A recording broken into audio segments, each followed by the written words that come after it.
Nesse clima de paz, convido você a orar ao Senhor. Nosso Pai querido, louvado, Senhor, seja o teu nome, pelo privilégio que temos de estar, Senhor, na tua casa, ou mesmo acompanhando esse culto em algum lugar desse país, desse mundo, através da internet. Louvamos o teu nome, Senhor, pelo privilégio que temos de termos paz contigo. Nós iremos começar uma série que fala da importância de estar em paz com o nosso Deus. Ajuda-nos a compreender os temas, temos ensinar, aprender, de modo que venhamos praticar e tenhamos alegria de ver essa paz em nossas vidas. Portanto, Deus, abre agora a nossa mente, o nosso entendimento. Pulsa, Deus, dá-nos sabedoria para entendermos, Senhor, as verdades que serão expostas agora na Tua palavra. Fala, Deus, ao nosso coração. Em quem entrou possa ser abençoado por estar na Tua presença. Nós oramos em nome de Jesus. Bom dia a todos, sejam bem-vindos ao Espaço Novo Tempo Imperatriz, uma comunidade adventista, sétimo dia, da Igreja Adventista do Sétimo Dia. Você já sabe, um lugar para ser, pertencer, envolver e transformar. Uma saudação especial aos amigos que nos acompanham pela internet. No início do programa a gente não ouviram a saudação, infelizmente, mas agora já estão acompanhando. Nós estamos no início de uma série especial, uma série que há um tempo tenho aguardado para fazer ela. É meu desejo que você ouvir os temas, as mensagens serão aqui compartilhadas. Você de fato possa encontrar, ter essa paz que só Deus oferece. A Bíblia diz, que Jesus diz, a minha paz eu vos dou, não como o mundo dá. Uma paz diferente. Eu convido você a abrir sua Bíblia em Mateus capítulo 6. Mateus capítulo 6. É um trecho das bem-aventuranças, mão da montanha.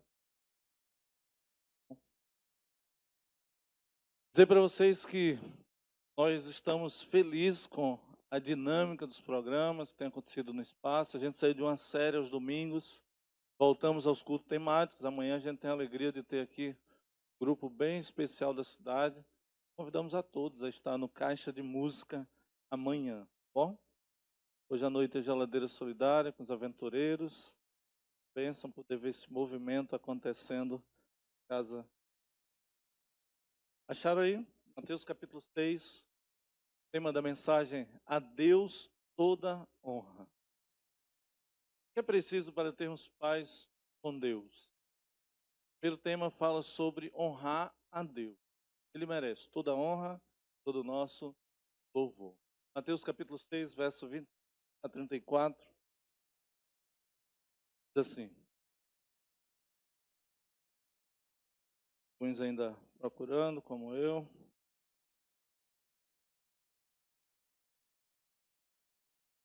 Ok? Diz assim. Por isso vos digo, não andeis ansiosos pela vossa vida, quanto ao que haveis de comer ou beber, nem pelo vosso corpo, quanto ao que haveis de vestir. Não é a vida mais do que o alimento e o corpo mais do que as vestes? Observai as aves do céu. Não semeiam, não colhem, não ajuntam em celeiros. Contudo, vosso Pai Celeste as sustenta. Porventura não valei vós mais do que as aves? Qual de vós, por ansioso que esteja, pode acrescentar um côvado ao curso da sua vida? Verso 28. E por que andais ansiosos quanto ao vestuário? Considerai como crescem os lírios do campo. Eles não trabalham, nem fiam. Eu, contudo, vos afirmo que nem Salomão, em toda a sua glória, vestiu como qualquer deles. Ora, verso 30. Se Deus veste assim a erva do campo, existe, hoje existe, e amanhã é lançado no forno, quanto mais a vós outros, homens de pequena fé? Portanto, não vos inquieteis dizendo, que comeremos, que beberemos, ou com que nos vestiremos? verso 32. Porque os gentios é que procuram todas essas coisas, pois vosso Pai Celeste sabe que necessitai de todas elas. Buscai, pois, em primeiro lugar, o reino, seu reino e a sua, e todas estas coisas vos serão acrescentadas. Portanto, não vos inquieteis com o dia, pois o amanhã trará os seus cuidados. Basta o seu dia, ao dia o seu próprio. Assim a gente termina o texto interessantíssimo, muito conhecido. Às vezes eu acho mais fácil pregar textos desconhecidos, mas quando a gente fala de um texto conhecido, que todos já conhecem, né, no caso, mas é importante, sempre a palavra de Deus ela se renova e podemos tirar lindas lições da sua palavra. O texto apresenta uma das maravilhosas mensagens achadas no grande sermão da montanha. Tem a ver com as prioridades da nossa vida. Como a gente tem falado sobre prioridades aqui no Espaço Novo Tempo. Essa tem sido uma temática bem recorrente. Então, o Sermão do Monte fala sobre essa parte, fala um pouquinho sobre prioridades e mostra assim a diferença de como deveriam viver aqueles que creem em Deus daqueles que não vivem a crença no Deus Todo-Poderoso. É uma diferença gritante. Essa mensagem é uma receita para nos livrarmos aí do mal da humanidade. Hoje está cometendo a humanidade, está doente hoje com aquilo que nós chamamos de ansiedade, angústia, desespero, excesso de futuro. As pessoas vivem hoje mais preocupadas com o amanhã, o depois e o depois. E por viverem ansiosamente pensando no futuro, acabam esquecendo de viver o presente. Ou vivem de forma doentio, por não confiarem a sua vida nas mãos desse Deus. A mensagem desse texto explica que apesar de existirem muitas coisas necessárias em nossas vidas, como o alimento, o crescimento, o vestuário, e poderíamos acrescentar outras coisas, estudos, o trabalho, coisas essenciais na vida de qualquer pessoa. Mas apesar de tudo isso, essa mensagem explica que Deus deve estar em que lugar? Em primeiro lugar. Tudo pode ser importante, mas nada tão importante como colocar Deus em primeiro. Analisando a estrutura do texto bíblico, nós lemos, no verso 25, Cristo inicia a ideia de que existe algo mais importante do que a roupa, do que o alimento, do que o crescimento. O texto diz, não é a vida mais do que o alimento e o corpo mais do que as vestes?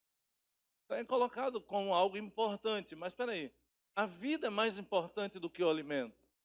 O corpo é mais importante do que a veste, a roupa que você veste. No verso 26 a 28, aparecem três figuras para ilustrar que Deus provê as coisas que são necessárias para o sustento de nossa vida. A primeira figura, a gente vai falar sobre cada uma delas, as aves do céu. A segunda, o crescimento humano, lá no verso 27. E no verso 28 fala sobre os lírios do campo, as flores do campo.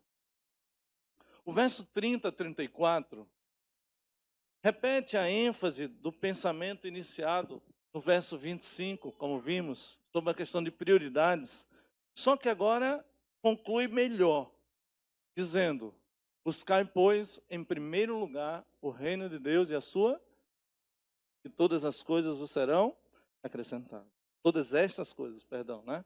A verdade é que Deus, Ele merece toda a nossa honra, todo o nosso louvor, toda a nossa adoração. Aí você pergunta, mas por quê? Porque Ele é o Criador dos céus e da terra, a Bíblia diz. A glória e a honra lhe pertencem por direito. Ele é soberano. Não precisa, por exemplo, que nós o honremos. Deus não tem essa necessidade. Deus não precisa da nossa adoração. Deus não precisa das nossas honras. Deus não precisa da devolução dos dízimos das ofertas. Ele é o dono da prata e do ouro. Ele não precisa de um dia para descansar. Ele não se cansa, a Bíblia diz. Deus não precisa de nada que nós possamos oferecer a Ele. Mas a Bíblia diz E somos nós que precisamos adorá-lo e render-lhe glória. E colocá-lo em primeiro lugar em nossas vidas.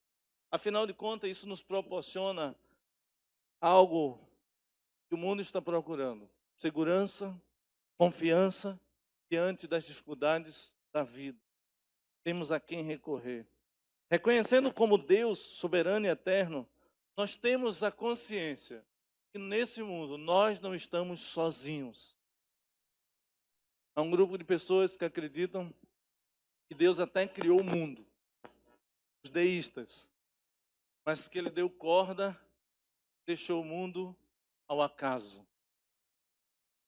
A realidade bíblica mostra que que ao confiarmos em Deus, nós temos a consciência de que nós não estamos ao acaso. Nós não estamos sozinhos nesse mundo. Aliás, nós podemos contar com o nosso Deus. Olha o que diz o Salmo 121. Verso 1 você conhece, né? Elevo meus olhos para o monte, de onde me virá o socorro. Ele responde: meu socorro vem do Senhor, que fez os céus e a terra. Agora no verso 7, verso 8, diz: o Senhor te guardará de todo mal. Ele guardará a tua alma. Eu explicado isso na escola bíblica. Ele guardará a tua vida. O Senhor guardará a tua entrada e a tua saída, desde agora e para sempre. Podemos contar com Deus. Podemos contar com Deus. Essa é uma das vantagens que temos ao adorar a Deus. Quero destacar 3 pontos desse texto, dos muitos que podemos destacar. A primeira realidade desse texto é que a Bíblia diz que Deus provê as coisas que são necessárias para sustentar a vida. É interessante dizer isso para você. Que Deus não promete que você vai ter de sobra, você vai esbanjar, nem todo mundo vai ter o dinheiro, ser rico, nem todo mundo vai ter, abundância, mas uma coisa esse texto diz sobre Deus. Deus, ele provê tudo que é necessário para o sustento das nossas vidas. E eu louvo a Deus por isso. Eu já compartilhei com vocês aqui, e talvez eu nunca passei fome. Eu nunca deixei de me vestir. Eu acho que eu cresci um pouco, é o que a Bíblia diz. É interessante porque talvez eu não comi o que eu gostaria de comer, mas comi. Talvez eu não vesti a roupa que eu queria vestir, mas vesti. Note que a palavra de Deus sempre se cumpre. Já são 30 e pouco mais de 33 anos que Deus tem cumprido essa promessa na minha vida. E na sua vida também. Já parou para pensar, se você está vivo, essa promessa está sendo cumprida? Não fique triste porque você não tem isso ou porque você não tem aquilo, porque eu não sou, minha casa não é como a casa do outro, porque o meu carro, porque a minha conta bancária. Deus não prometeu nada disso. Aliás, ele promete muito mais do que isso, né? As pessoas brigam, eu gosto de falar isso no estudo, para ter um pedaço de ouro, para ter posses aqui na terra. Aqueles que fazem a vontade de Deus irão pisar no ouro. Deus promete sempre muito mais. Agora, aqui nessa terra, o combinado não sai caro. Deus promete que vai nos dar o suficiente para... A Bíblia fala sobre as aves do céu, no verso 26. As aves são um exemplo. Elas dormem e acordam como? Cantando. Elas louvam a Deus. Não vivem preocupadas, não vivem ansiosas, não semeiam, nem colhem, nem ajuntam em celeiros da Bíblia. É interessante que um dia eu estava num momento muito ruim da minha vida. E lá naquela igreja onde eu morava, aí contei isso aqui, mas um dia muito preocupado. A gente, ser humano, a gente estava assim no limite. E eu lembro que eu fiz uma oração: Senhor, e a Deus, assim, coisa básica da vida, questão de se alimentar. E eu lembro que um pássaro entrou. Sabe quando você come assim, que você deixa cair um arrozinho assim, em cima no caso era do fogão. Aí o pássaro entrou e começou a cantar assim dentro. Eu acabei de orar para Deus. Acabar de orar. O pássaro entrou cantando. Eu estava ali resmungando, me lamentando, triste. E o pássaro cantando. E o pior que o danado olhava para mim assim, né? Como que dizia assim: para com isso. Aí para piorar, ele foi lá no fogão, comeu o arroz e saiu. cantou e foi embora. Eu falei, Senhor, eu entendi. Pássaros não semeiam, não colhem, não ajuntam em celeiros, mas o Senhor cuida deles. Deus providenciou leis naturais para cuidar desses animaizinhos. Olha o que diz a Bíblia em Jó, no capítulo 38, verso 41. Você lembra que Deus faz 70 perguntas para Jó? Já falei sobre isso aqui. Uma delas ele diz assim: quem é que alimenta os corvos quando andam de um lado para outro com fome? Quando seus filhotes gritam a mim pedindo comida? Ele diz: sou eu, Jó, que faço isso. Por que você está aí querendo, sabe, me questionar? A Bíblia apresenta essa realidade como Deus é aquele que cuida de cada um de nós. Aí está na versão na linguagem de hoje. Isso, porém, queridos, não é uma apologia à preguiça. Peraí, então Deus vai prover. Vou armar minha rede, Deus vai, assim como fez com Elias lá na beira do rio, Deus vai mandar os corvos para mandar carne, pão e água ali à vontade. Você vai lembrar que na história o rio secou e o pão deixou de cair, porque é necessário também que a gente haja. A Bíblia não faz aqui uma apologia à preguiça, à indolência ou mesmo à presunção, até porque em Provérbios 6, versos 6 a 9, a Bíblia faz, na verdade, o contrário. Preguiçoso, aprenda uma lição com as formigas, quais de hoje diz, né? Elas não têm líder, nem chefe, nem governador, mas guardam comida no verão, preparando-se para o inverno. Preguiçoso, até quando você vai ficar deitado? Quando vai se levantar? Então veja, a Bíblia ela não se contradiz. Está aqui fazendo apologia à preguiça, o fato que Deus sustenta as aves, que Deus provê o que é necessário, que Ele promete. Ao contrário, a palavra de Deus não faz isso. Jesus, ao mencionar a ilustração das aves, não está liberando o ser humano da responsabilidade do trabalho. Afinal de contas, o mandamento diz o quê? A gente só fica no sábado. A gente fica no lembra do sábado para quê? Para descansar. Mas o mesmo que diz que deve descansar no sétimo dia, diz que nós deveríamos trabalhar quantos dias? 6 dias. E alguém disse, eu queria descobrir quem inventou o trabalho. Foi Deus. Trabalhe. A Bíblia chega a dizer ao apóstolo Paulo que digno é o trabalhador do seu alimento. Quer mais? Se alguém não quer trabalhar, também não coma. Veja que não é uma apologia à preguiça ou achar a presunção, achar que Deus vai te dar tudo, você não faz a sua parte. A questão é, o exemplo das aves, falando sobre as aves. Elas acordam cedo, sim ou não? Alguém já viu uma ave acordando 10 horas da manhã? Eu não vi. Mas é o pica-pau mesmo, né? Aquele pica-pau folgado que tinha na TV. Mas o resto acorda tudo cedo. Eles são exemplo. Então a Bíblia nos ensina que devemos sim, em busca daquilo que nós queremos, daquilo que precisamos, acordar cedo, percorrer, quem sabe, longas distâncias, a pé, de bicicleta, pegar ônibus, Uber, né? Eu cumpri uma jornada de trabalho, especialmente se você tem um ninho de filhotes, né? Aí você tem que correr dobrado, né? Os que têm filhos têm que correr dobrado, né? Está aumentando e você tem que aumentar. Só que a Bíblia diz assim, ainda assim, Deus diz assim, você tem que ser diligente, você tem que trabalhar bastante, como os pássaros fazem. O que você não pode fazer é se desesperar, ou pensar que o pão é o primeiro e último objetivo da vida. Não. O que a Bíblia diz é que nós devemos sim lutar, buscar, mas a Bíblia diz que não desespere, você precisa entender que existem prioridades. Você tem que dormir e acordar louvando o nome do Senhor. Você tem que cantar como as aves do céu. Porque a Bíblia diz que Deus sempre terá pelo menos um grão de mostarda para cada um de nós. Se tivermos um grãozinho de mostarda, é o suficiente para vivermos. E a Bíblia diz em relação à fé que poderíamos dizer ao monte, mover os montes, né? Através da fé. Queridos, olha que texto interessante. Ellen White no livro Para Conhecê-lo.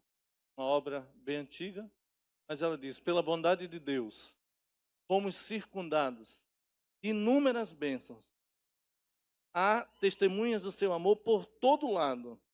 Disse-ia que a natureza se regozija ao nosso redor. E é verdade. A natureza vibra, ela louva a Deus. Não é exagerar dizer que, no exemplo das aves, que elas louvam a Deus. Há testemunhas do amor de Deus por todos os lados. Como naquele dia eu me senti amado ao ver aquele pardal entrando dentro daquele quarto, dando um recado assim tão claro. As belas coisas no céu e na terra exprimem o amor e o favor do Senhor dos Exércitos para com os habitantes do mundo. Olha que bonito, não? Ela continua. Beleza. A luz do sol e a chuva descem sobre os maus e os bons. Os montes e mares e as planícies falam todos eloquentemente ao coração do homem acerca do amor do Criador. É Deus quem faz desabrochar o botão, frutificar a flor. E é Ele que nos supre as necessidades diárias. Nenhuma andorinha cai sem que o Pai o note. Veja que cuidado. Ela termina dizendo, nosso espírito, nossa vida deve erguer-se em reconhecimento e adoração ao doador, todo dom perfeito. A resposta que devemos dar ao nosso Deus é reconhecimento e adoração por tudo aquilo que Ele representa para cada um de nós. A Bíblia também usa a ilustração do crescimento humano. No verso 27, diz, qual dentre vós, por ansioso que esteja, pode acrescentar um côvado ao curso da sua vida? Você sabe que essa palavra, onde foi traduzida aí, o curso da vida, é a palavra grega, eléquia, que poderia ser traduzido como estatura ou idade. É por isso que eu falei assim, que cresci, né? Mas eu gosto mais da segunda aplicação, da idade. Ela mostra uma regra interessante. Porque hoje a gente pode até fazer alguma coisa para melhorar a nossa estatura, né? Formas de fazer isso. Mas a idade, você tem a sua idade, não tem como aumentar ou diminuir. É bem possível, seja, você ainda possa crescer, mas pode alguém que tem 33 anos fazer 40 anos em menos tempo? Você pode aparentar. Como eu perguntei para uma criança um dia a minha idade, eu não queira saber o que eles falaram, né? Eu falei, não, você está brincando, né? Não, está brincando. Eu falei, não, tio. 40 é alguma coisa. Eu falei, nossa, tá feio, né? Você percebeu o que Deus está dizendo?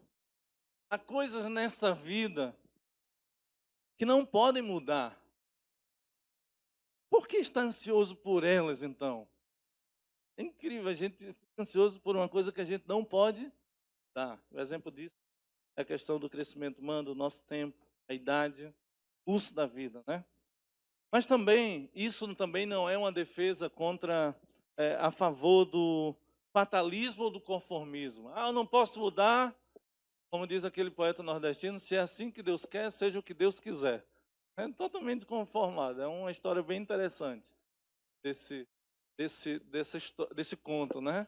O cara é super conformado, ele fala assim, ó, se é assim que Deus quer, seja o que Deus quiser. Né? Isso pode parecer contentamento, ou conformismo, mas a Bíblia fala que conformismo é um pouco diferente de contentamento. Veja, a Bíblia diz, não vos conformeis. Mas a mesma palavra, o mesmo apóstolo diz assim, aprendi a estar satisfeito com o que tenho. Contentamento é diferente de conformismo. Ah, nasci assim, vou morrer assim. É assim. Mas devemos estar felizes, né?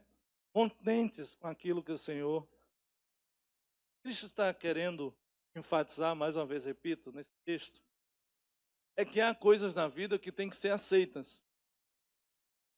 E que ter ansiedade a respeito dessas coisas é uma grande tolice. É isso que a Bíblia apresenta. Terceiro ponto desse primeiro tópico, as flores do campo. Ah, eu tenho esposa que gosta muito, a gente está viajando, ela vai olhando, olha aquela lá, aquela lá. É principalmente é uma coisa que chama muita atenção. Essa daqui tá bonita, essas árvores da BR. Ele sempre gosta de citar isso.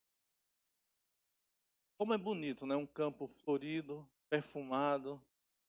Vai ali na Doutora Soera, né? Tanta planta, tão bonito. E aquilo encanta a gente, né?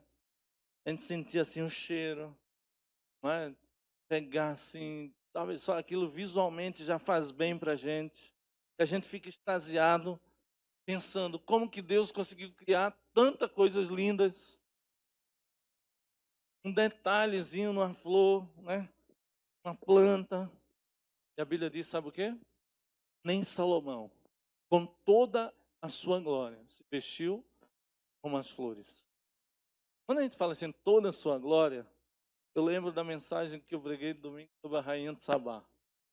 A mulher ficou tão encantada que ela vai até Salomão para descobrir. Ela diz que tudo ela viu a mão de Deus. Era muita glória, era muita bênção, era muitos recursos, era muito, sabe, tudo muito bom. Diz a Bíblia. Fez isso domingo atrás. E ele disse que nem Salomão, com tudo isso, vestiu como as flores do campo. Coisa, não?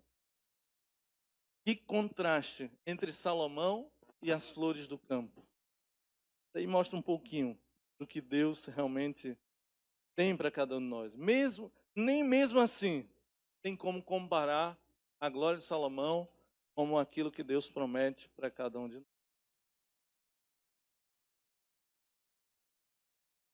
O conselho divino é: filho, não ande preocupado com a roupa, aparência ou comida ou idade em primeiro lugar. Eu acho que a gente deve se preocupar sobre a roupa que a gente veste, sobre a nossa saúde, a estética. A gente deve se preocupar sabe, em crescer, com uma boa alimentação. Tudo isso é importante. Mas, lembre-se, em primeiro lugar, nossa grande preocupação. Jesus fala sobre o reino, ele deve buscar o reino. Primeiro, nada vai adiantar. Aparentar idade que você não tem, estar esteticamente bonito. Nada vai adiantar você estar bem alimentado. Nada vai adiantar você estar bem vestido. Se Deus ele não for o primeiro da sua vida. É tão bonito que Deus, essa questão do vestimento, Deus realmente ele olha para dentro de nós, não para o exterior. Né? Então, o segundo tópico que eu quero destacar é primeiro Deus. Né? A Bíblia diz, buscar em primeiro lugar o reino de Deus e a sua justiça. Como podemos relacionar esse conselho com a ilustração das aves, das flores e do crescimento? Essas três coisas apresentam três necessidades humanas. Interessante essas necessidades. A primeira, a necessidade, a comida das aves representa nossas necessidades vitais, indispensáveis. Deus sabe isso. Quando a gente olha para o vestuário das flores, a gente fala de necessidades, aí pode estar em parênteses, né? Necessárias. Precisaríamos de algo para cobrir nossa nudez. A gente começa a inventar. Eu a roupa X, triste, não estou na moda, porque isso, aquilo, mas a Bíblia fala agora de uma segunda necessidade, necessária, para vestir. E a terceira fala sobre a idade, que é uma necessidade já imaginária. Até isso nós temos, né? Necessidades vitais, necessidades necessárias e necessidades agora imaginárias, que a gente já começa a inventar coisas talvez que não seja de fato uma necessidade, né? Então, nesse sentido, Deus deve ser o primeiro. Por exemplo, as aves do campo, ao nascer de um novo dia, a primeira coisa que fazem é louvar a Deus, olhar o céu azul, mesmo nublado, não importa se está chovendo, se está fazendo sol, acordam cantando. Elas buscam, primeiramente, o reino de Deus e a sua. Quando se fala de idade, de crescer, curso da vida, a pessoa que cresce não cresce em estatura nem em idade porque se preocupa com isso. Eu não cresço porque eu estou preocupado em crescer. Ao contrário, né? Quanto mais você quer, parece que as coisas não vai, né? Mas a vida apresenta, aliás, nós sabemos que a gente cresce por quê? Porque a gente se alimenta bem, a gente descansa, a gente faz uma atividade física, enfim. Isso que a Bíblia diz, que devemos buscar em primeiro lugar o reino de Deus e a sua. As flores do campo. O que cresce primeiro numa flor? O talo, as flores, a folha, o botão, né, que desabrocha. É tudo uma consequência. A consequência básica da flor, dela ter uma raiz e dela absorver os recursos naturais ou necessários, indispensáveis para que ela cresça, né, e possa nos abençoar com a beleza, com a sua fragrância. Sabe? Da mesma forma que uma flor precisa buscar na raiz a água, os nutrientes. Deus, é como se Deus estivesse falando, olha, para vocês serem assim, sabe? Isso que vocês querem por fora, é necessário primeiro buscar na fonte. É necessário buscar na água. Aliás, a Bíblia diz que a água é Jesus. É necessário buscar os recursos naturais para a sua sobrevivência. Eu gosto quando Jesus diz assim, olha, não só de pão viverá o homem, mas de toda palavra que procede da boca de Deus. Por fim, terceiro ponto que quero destacar, o reino de Deus e a sua... Mas o que é o reino de Deus? Mateus usa essa expressão, reino de Deus, 31 vezes. Ele expressa não o reino da glória, não aquilo que nós teremos na eternidade, mas aqui na terra. O reino que foi estabelecido com a presença de Cristo aqui na terra. O vislumbre que Deus, através de Jesus, deu daquilo que seria o reino eterno. Cristo veio estabelecer esse reino em nosso coração, em nossas vidas, na nossa experiência do dia a dia. O reino de Deus, nesse contexto, é como uma fonte de vida. Coloca Cristo e sua justiça acima de tudo. De modo que se eu não coloco esse reino em primeiro lugar, eu estou morto. Deus em primeiro lugar não é simplesmente uma expressão a mais. Por exemplo, na administração do nosso tempo, ele deve ocupar o primeiro lugar. Minha pergunta é, Deus tem sido de fato o primeiro lugar do seu tempo? Ou quando estamos tão apressados, tão absorvidos com as coisas desse mundo, a gente diz assim, Senhor, olha, quando eu voltar, eu tenho esse momento contigo? Tem sido, de fato, Deus o primeiro no seu tempo? E pararmos para pensar num dia, 24 horas, levando em consideração que boa parte dele, um terço a gente passa dormindo. Se fôssemos dar o dízimo do nosso tempo ao Senhor, seria 2 horas e 40 minutos. Você tira aí um terço que você passa dormindo, quase que 2 horas. Seria um dízimo de um dia de tempo. Mínimo. Sabe que o dízimo é o mínimo que oferecemos a Deus. Tem você dado pelo menos o mínimo ao Senhor? Tem você dedicado as primeiras horas do dia a estar na presença de Deus? Antes de pensar no tempo para nós, temos que pensar, queridos, no tempo que é de Deus. O sábado. Outra oportunidade para colocarmos Deus em primeiro lugar em nossas vidas. O ser humano só será feliz, no texto, na medida em que busquemos o reino de Deus e a sua justiça. Mas ainda quero destacar em primeiro lugar em outras coisas. Viver a mente na alimentação do nosso corpo. Antes de pensar nos nossos gostos, nosso apetite, como isso é difícil. Colocar Deus em primeiro lugar nesse ponto. Na maneira como nós cuidamos do nosso corpo. Ontem expressei minha alegria porque já pedalo, jogo uma bolinha uma vez por semana, mas agora estou correndo, voltei a correr. Pensam, né? 3 semanas já correndo aí 6 quilômetros. E como é bom a gente cuidar do nosso corpo. E quando a gente faz isso, a gente está dizendo, Senhor, sabe, o Senhor é uma prioridade. Quero fazer o que não presta com o meu corpo, mas olha, eu vou lutar, porque o Senhor tem que ser o primeiro também, naquilo que eu como, naquilo que eu faço, nos lugares onde vou, naquilo que escolho contemplar, ouvir, falar, pisar, tocar. Nós temos que submeter tudo isso ao maravilhoso poder do Deus Espírito Santo. Na administração dos nossos talentos, às vezes você tem tantos talentos, talvez você não saiba, mas todos são bem-vindos ao Espaço Novo Tempo. Mas aqui ninguém deve estar sem fazer nada. Essa comunidade foi feita para que todos estejam envolvidos, seja qual for o ministério. Tem que desenvolver talentos, senão você vai morrer. Vai morrer na fé, ainda vai matar outros. Na administração também dos nossos recursos, nossos tesouros. Deus, ele deve ser o primeiro. Buscar primeiro o reino de Deus significa, separar a parte que é de Deus, no que diz respeito aos recursos. Ser fiel a Deus nos dízimos, nas ofertas. Há um terceiro e último ponto que quero destacar. O ser humano só será feliz na medida em que busque o reino de Deus e a sua justiça. De outra maneira, tua vida será sempre cheia de ansiedade e desespero.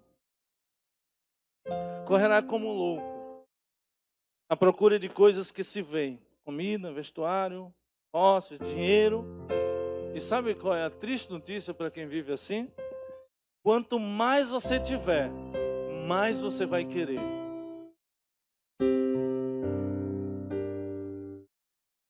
Porque assim, quando não temos a vida, Deus em primeiro lugar na nossa vida, a gente vive uma vida de egoísmo. A gente não quer compartilhar, a gente não quer doar, a gente não quer se doar. De modo que quando a gente coloca Deus assim, em primeiro lugar, Ele coloca, esse desejo não é nosso, ficado na escola bíblica, a gente só deseja o que é mal. O ser humano está com o coração depravado, corrompido. Mas Deus, Ele é aquele, através do Espírito Santo, que Ele muda o nosso coração. E a partir de então, Ele coloca desejo, de sermos, mais liberais com os nossos recursos, com nossos talentos, com o nosso tempo. De modo, amigos, que quanto mais procurarmos, quanto mais tivermos, mais procuraremos. Sabe o que aqui diz a Bíblia sobre isso?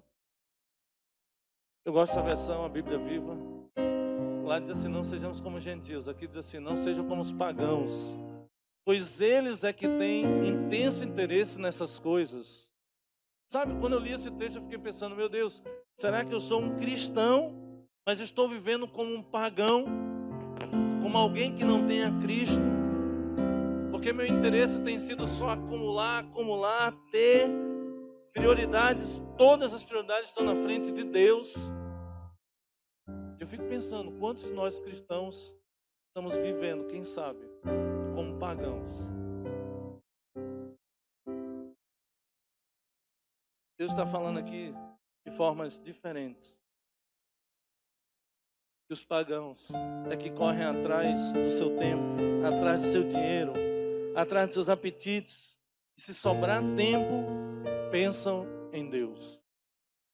Lembra que eu falei que no início esse sermão mostra a realidade de quem tem a vida na presença de Deus, com o contrário. São as pessoas que buscam tudo para si, que andam atrás só de aproveitar o seu tempo. Essa ideia que existe pelo mundo afora, carpe diem, viva cada momento intensamente, como se não tivesse depois. As pessoas vivem cultuando e se cultuando e cultuando o prazer próprio. De modo, amigos, que a Bíblia diz que os pagãos é que vivem assim, atrás do seu dinheiro, atrás dos seus apetites, e se sobrar tempo, é que eles vão pensar em Deus. Você tem pensado assim? Se sobrar tempo, eu vou à igreja. Se sobrar alguma coisinha aqui, eu devolvo ao Senhor. Se as coisas derem certo, eu vou. Você tem pensado assim? Eu te desafio em nome de Jesus a voltar a ser um cristão. Isso é um desafio para mim todos os dias. Pensar como Deus quer que eu pense. Sempre tenho falado, estar aqui na terra, aos pés na terra. Mas assim, pensar com os olhos no céu. O povo de Deus é diferente. Pelo menos deve ser diferente. Ele busca em primeiro lugar o reino de Deus, as coisas de Deus. Procura, sim, dar a Deus o primeiro lugar em sua vida. Tudo que preciso para viver, precisamos para viver, Deus Ele nos dá como uma consequência de nosso relacionamento prioritário com Ele. Não gostaria você de, nessa manhã, dizer a Jesus: Senhor, eu preciso, de fato, te colocar em primeiro lugar em minha vida. Eu preciso colocar o meu tempo em primeiro lugar, dedicar a Ti. Eu preciso colocar, sabe, o cuidado com a minha saúde, a temperança. Eu preciso, Senhor, cuidar do templo, do corpo do Espírito Santo. Eu preciso, Deus, colocar em Tuas mãos também os meus tesouros, reconhecendo que tudo vem das Tuas mãos e nós devolvemos ao Senhor como reconhecimento e gratidão a Ti. Quer você dizer a Jesus: Senhor, ajuda-me a colocar a Tua justiça em primeiro lugar. Quer você dizer ao Senhor assim: Senhor, ensina-me a viver para Ti. Ajuda-me a fazer da cruz de Cristo motivo da minha vida. Senhor, toma meu tempo. Senhor, toma meus talentos. Senhor, toma meu corpo. Senhor, toma meus tesouros. Enfim, Senhor, toma toda a minha vida. Quantos gostariam de dizer isso para Deus? De verdade, de coração. Senhor, essa é a nossa decisão. Louvado seja Deus por isso. A Deus seja dada toda a honra e toda a glória. Que isso seja visto na minha vida, na sua vida. Afinal de contas, só assim poderemos estar em paz com Deus. Nosso Pai querido, é maravilhoso saber, Senhor, que nós somos tão especiais, Senhor, para Ti. O Senhor tem cuidado das aves, dos lírios do campo. O Senhor tem provido o crescimento ao nosso corpo. O Senhor tem nos dado, Senhor, a alegria, Senhor, de comemorar anos de vida, Senhor, aqui na terra. Já lembro aqui, Senhor, da Rose, da Mônica, que era aniversário ontem e hoje. Como é bom, Deus, reconhecer que até a vida, o tempo que o Senhor nos dá, provém de Ti. A Tua palavra diz que o Senhor cuida das aves. E diz que nós valemos mais do que as aves. Ou seja, o Senhor cuida de nós. Precisamos, Senhor, pensar, ter a nossa mente transformada. Não nos conformarmos com esse mundo. Estarmos, Senhor, contentes. Termos contentamento com aquilo que o Senhor nos oferece. Buscar, lutar, querer crescer. Mas fazer, Senhor, tudo isso ao Teu lado. Que venhamos entender que mais importante não é chegar lá, mas é chegar lá com o Senhor, com a Tua bênção, Senhor. Que as nossas prioridades sejam revistas, Senhor. Nós queremos Te colocar em primeiro lugar na nossa vida. Nós queremos levantar pela manhã e a Tua presença. Nós queremos, Senhor, cuidar da forma como, sabe, melhor do nosso corpo, da nossa saúde. Nós queremos colocar, Senhor, melhor ainda os nossos talentos, os dons que o Senhor nos concedeu. Nós queremos, Senhor, usar para Ti. Queremos fazer do nosso talento, Deus, o nosso ministério. Pai querido, também queremos colocar, Deus, os nossos tesouros em Tuas mãos. A nossa comunidade precisa, Senhor, crescer na fidelidade, no que diz respeito aos dízimos e às ofertas. Temos sido relutantes, alguns de nós, em dar, Senhor, aquilo que é Teu. Ajuda-nos a entender que tudo é Teu. Precisamos apenas devolver como uma demonstração de reconhecimento e gratidão por tudo que o Senhor nos dá. Eu entrego, Deus, o nosso desejo de Te honrar, de Te glorificar. A Ti, Senhor, seja dado toda a honra e toda a glória. Ajuda-nos. Fortalece a nossa decisão de fazermos tudo isso, para que com alegria possamos declarar ao mundo que nós temos paz, que nós estamos em paz com o nosso Deus. Esse é o nosso desejo, a nossa oração. Eu coloco a nossa decisão, os que aqui estão, os que nos acompanham pela internet, em Tuas mãos, e faço isso em nome de Jesus.